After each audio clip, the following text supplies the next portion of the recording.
Qué pereza. No tengo amigos, yo no tengo nada. Estoy aburrido, no sé qué hacer. Ninguno de mis amigos están conmigo.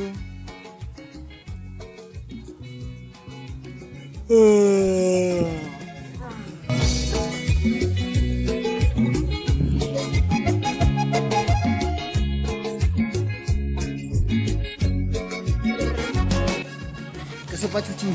Nada, aquí pensando qué hacer, loco. ¿Sabes qué se celebra hoy? Ah, sí, el aniversario de mi novia. Yo nunca tuve novia.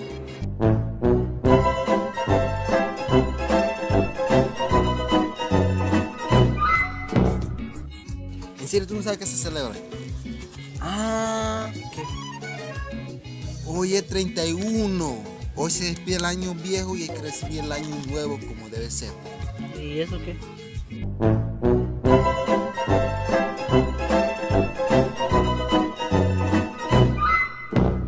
Entonces, ¿qué hacemos? Vamos a celebrar. ¿Pero cómo? Vamos a tomar. ¿Agua? No es que en mi casa hay botella. Ahora sí, vamos, Pepe, vamos. Una eternidad más tarde.